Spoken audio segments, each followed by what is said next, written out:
attention quand même. Et c'est là où effectivement j'ai osé le mot d'ordre sanitaire par référence à l'ordre moral. Il y a un moment où quand on prétend imposer sa vertu aux autres, la morale devient un contresens. Quand on prétend enfermer les gens pour protéger leur propre santé, là j'ai dit attention casse-cou. En revanche, je pense que le confinement était une bonne mesure et pour ce qui me concerne, je l'applique scrupuleusement. Alors je ne sais pas si vous étiez agacé, mais vous n'avez pas hésité à dire qu'il y avait plus grave que le Covid-19 dans le monde. C'est quand même une pandémie qui paralyse la moitié de l'humanité, hein. Près de 4 milliards de personnes. C'est inédit, sans précédent, mais malgré tout, vous pensez qu'on en fait trop? Il y a plus grave, évidemment, dans le monde que le Covid-19. Il faut rappeler que 9 millions d'êtres humains meurent de malnutrition chaque année. 9 millions chaque année, depuis des décennies. 9 millions, dont 3 millions d'enfants meurent chaque année. Bon, en France, il y a pour l'instant 20 000 morts à peu près de Covid-19. C'est beaucoup trop, c'est évidemment très triste. Mais rappelons quand même qu'il meurt en France 600 000 personnes par an, dont 150 000 meurent de cancer. Alors qu'est-ce qui est le plus grave, le Covid-19 ou le cancer? Socialement, économiquement, bien sûr le Covid, parce que c'est contagieux, c'est une pandémie. Mais individuellement, entre mourir du Covid-19 ou mourir du cancer, je ne fais pas tellement de différence. D'autant que parmi les morts du cancer, il y a des milliers d'enfants, d'adolescents, de jeunes adultes. Il se trouve que le Covid-19, si j'ose dire, a la bonne idée de frapper plutôt les plus vieux. Vous l'avez dit vous-même, le taux de mortalité est près de 10% au-delà de 80 ans, très en dessous de 0,1% pour les enfants. Écoutez, moi je suis père de famille. Je me fais plus de soucis pour mes enfants que pour moi. Et donc ce qui m'étonne, c'est pas du tout le confinement, mais c'est cette espèce d'affolement médiatique où depuis des semaines, on ne nous parle plus que de ça. On nous appelle au fond à porter le deuil des 20 000 morts du Covid en oubliant les 600 000 autres. Moi je me demande en quoi est-ce que les 20 000 morts du Covid-19 méritent davantage de compassion, de respect, d'intérêt que les 600 000 autres morts, et notamment que les 3 millions d'enfants. 3 millions d'enfants qui meurent tous les ans de malnutrition dont personne ne parle et dont tout le monde se fout. Patrick, et peut-être une réaction de Gilbert Deray? Non, mais, pardon, mais si je synthétise les derniers propos que vous avez tenus, ça revient à dire, ça tue des personnes âgées, c'est pas très grave, ou c'est moins grave que de tuer d'autres catégories de la population. C'est exactement ce que je pense, parce que tous les êtres humains sont égaux en droit et en dignité, mais toutes les morts ne se valent pas. Parce que mourir à 15 ans, à 20 ans, à 30 ans, c'est quand même plus triste, excusez-moi, que de mourir à 80 ou 90 ans. Et d'ailleurs, après cette émission de radio où j'ai dit ça, j'ai reçu des dizaines de messages de soutien exclusivement de gens ayant plus de 60 ans, qui sont comme moi, pères de famille, grands-parents, et qui me disent, mais bien sûr, ce qui nous inquiète, c'est la santé de nos enfants avant la nôtre, et puis il faut rappeler que de toute façon, il faut bien mourir de quelque chose. J'ai cité souvent la phrase de Montaigne qui écrit génialement dans les essais, « Tu ne meurs pas de ce que tu es malade, tu meurs de ce que tu es vivant ». Autrement dit, la mort fait partie de la vie. Et on a le sentiment des fois en regardant la télévision que nos journalistes redécouvrent tout d'un coup que nous sommes mortels. Tu parles d'un scoop, on sait bien qu'on est mortel. Je préfère mourir le plus tard possible, mais au fond, je préfère que ce soit moi qui meure plutôt que mes enfants. Et donc je pense en effet que protéger les jeunes, c'est notre priorité à tous. C'est pas heureux pour pas soigner les vieux, ça va de soi. Parfois j'ai 68 ans, donc je fais partie des groupes à risque.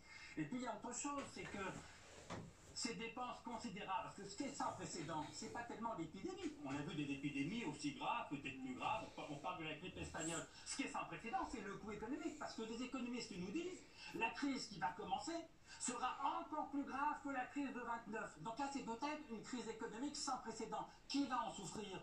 Pas les vieux, pas moi, nos enfants, les enfants de nos enfants. Et donc c'est vrai que le père de famille que je suis, au fond, il a envie de pleurer. Quand on voit que le chômage qui commençait à régresser va à tous les coups exploser, la dette publique qu'on a tellement de mal à contrôler est en train de s'envoler. Qui va payer les 114 milliards? Mais les actifs, bien sûr, pas moi.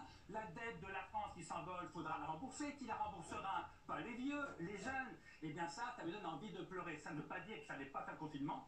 Ça ne veut pas dire qu'il ne faut pas faire la dette. Je pense que Macron a raison. D'ailleurs, j'ai voté pour lui, je revoterai pour lui. J'ai la plus grande admiration pour notre président de la République. Mais enfin, le père de famille que je suis a le droit de vous dire, quand je vois ce que nous préparons pour nos enfants, j'ai envie de pleurer. Les vies et les morts ne se valent pas, Gilbert Deray? Moi, je suis un peu comme une poupée russe en ce moment. C'est-à-dire que je suis la petite poupée du fond, là, c'est un médecin. puis autour c'est un papa, et encore autour c'est un grand-père, et encore autour c'est un citoyen. Le médecin que je suis ne peut pas choisir une vie qui va peut-être être épargnée pour une vie que je vais épargner. Tout mon ADN médical est celui-là. C'est-à-dire que quand je suis confronté à la maladie, à une vie que je vais perdre, je la sauve. Et l'âge, je m'en moque. Et d'ailleurs, depuis bien longtemps, je ne demande plus l'âge de mes patients. Et que vous ayez 60, 70, je connais votre âge, donc, ou 20, moi, en tant que médecin, je m'en moque. Je veux vous sauver. Et c'est exactement ce qui s'est passé avec Covid-19, où on a dit, on va faire passer la vie devant l'économie. Alors, moi, je suis sidéré, stupéfié et très heureux. Et si ça n'avait pas été comme ça, et si la société avait choisi le contraire, eh bien, ça aurait été très hypocrite. Pourquoi? Parce que finalement, si la société avait dit, comme Bolsonaro ou Trump, non, non, on va choisir l'économie, qui en bout de chaîne aurait choisi? C'est pas les politiques, c'est nous les médecins, et en particulier les réanimateurs. Parce que qu'est-ce qui se passe quand on ne fait pas de choix, quand on fait un non-choix? Finalement, serait arrivé dans les services de réanimation, monsieur, madame, 20 et 40 ans. C'est le réanimateur qui aurait choisi 20 ou 40 ans, c'est pas le politique, ou qui vous voulez d'autre. Donc le médecin que je suis dit, c'était le bon choix. Ça, c'est très clair pour moi. Et j'espère que notre société ira dans cette direction. Et le père de famille? Alors, le père de famille, il est comme vous. Il est très inquiet pour ses enfants. Et il est même très inquiet pour sa petite fille Raphaëlie, qui pourtant ne risque rien, puisqu'elle a 2 ans et qu'on dit Vous allez pouvoir qu'elle reprendre ne la risque parole. rien. Bien sûr que je suis inquiet, tout à fait inquiet comme vous. Je vais mettre ça de côté. Puis après, il y a le citoyen. Et ce que voudra le citoyen, c'est que si le choix était différent, alors il faut qu'il soit fait. Mais attention, il peut être fait que par les gens qui dirigent et les gens qui décident. Et moi, ce que je crains, si on faisait ce choix, c'est que finalement ce soit un non-choix. Parce qu'imaginez un instant que la nation décide qu'effectivement, on ne va pas mettre Covid-19 à l'air. Moi, je l'ai fait, j'ai vécu en médecine. Moi, j'ai la chance d'être arrivé juste après. Je suis la génération de ceux qui ont pu faire ce qu'ils voulaient. C'est-à-dire qu'on transplantait tout le monde, on faisait ce qu'on voulait. Mais imaginez que la nation décide qu'au-delà de 60 ans, on ne vous met pas en réanimation. La nation décide ça. Mais finalement, c'est très hypocrite, parce que qui va choisir à arriver? C'est pas le président de la République, c'est le réanimateur qui va choisir. Donc finalement, moi, le citoyen, je suis en permanence ramené à ma condition de médecin.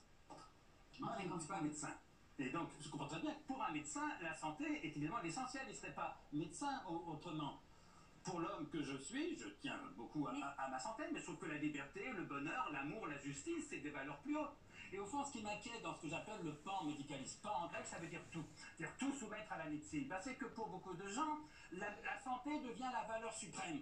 Alors si la santé devient la valeur suprême, effectivement, soumettons tout à la médecine, déléguons à la médecine non seulement la gestion de nos maladies, ce qui est normal, mais la gestion de nos vies et de nos sociétés. Et ça, je trouve ça plus inquiétant. Vous savez, Voltaire disait joliment au XVIIIe siècle, « J'ai décidé d'être heureux parce que c'est bon pour la santé. » Eh bien, le jour où le bonheur n'est plus qu'un moyen pour atteindre ce but suprême qu'est la santé, on assiste à un renversement considérable par rapport à au moins 20 siècles de civilisation, où on considérait à l'inverse que la santé n'est qu'un moyen, certes particulièrement précieux, mais un moyen pour atteindre ce but suprême qu'est le bonheur. Autrement dit, la santé est une chose très importante, il n'y a pas que ça dans la vie. J'ajoute sur le rapport à l'économie.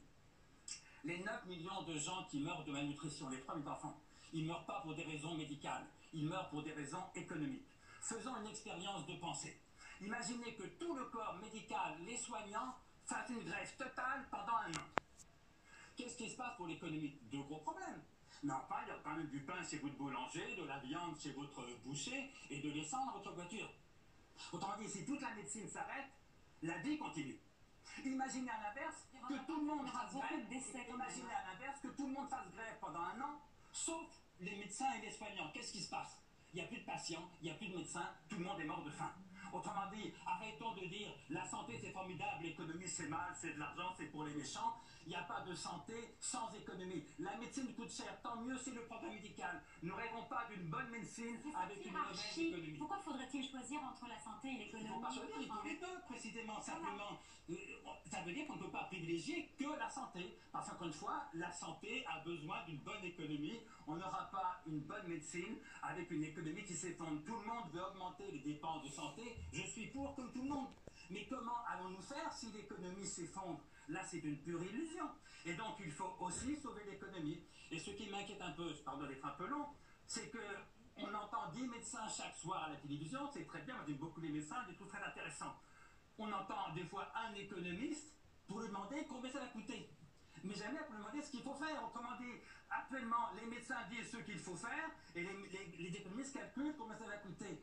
Attention, c'est casse-gueule. La santé est une très grande chose. Vive la médecine, vive le corps soignant. C'est pas la médecine qui nourrit une société. La pauvreté, la misère tue aussi et davantage. Gilbert Deray, Mais il là, faut moi, conclure. je vous suis à 100% là-dessus. Mais oui. Parce que, évidemment, que la médecine ne peut pas être isolée de la société. D'ailleurs, un assez bon indicateur de l'état d'une société.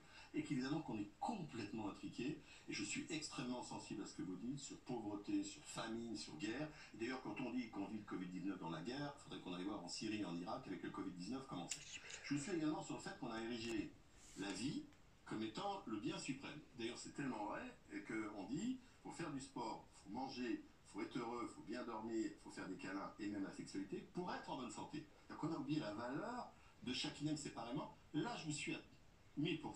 Et il va falloir qu'on reconsidère si l'objectif c'est de vivre de plus en plus vieux, ce qui est un objectif suprême, et on était même depuis des années maintenant en train de nous parler comment on a devenir immortel. C'est devenu un but en soi. Tout cela doit être reconsidéré.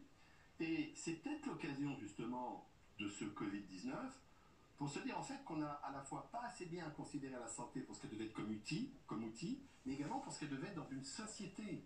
La médecine, c'est pas juste un outil pour guérir ou pour vivre longtemps, c'est plus vaste que ça doit être complètement intégré dans l'ensemble de la société. Comme le Gilbert reste. Deray, médecin et philosophe, vous voyez, il n'est pas que médecin ce soir. Pour détendre un peu l'atmosphère, ce que j'appelle le pan médicalisme est illustré par un dessin de Sampé. C'est une petite dame dans une église vide, devant l'autel, toute seule, en train de prier. Et qu'est-ce qu'elle dit au bon Dieu? Elle lui dit, mon Dieu, j'ai tellement confiance en vous que des fois, je voudrais vous appeler docteur.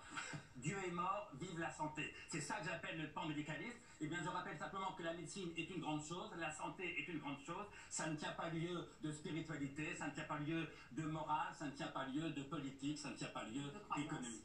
Merci beaucoup, André Consponville, d'être venu ce soir sur le plateau de C'est à vous. On garde Gilbert Deray pour le 5 sur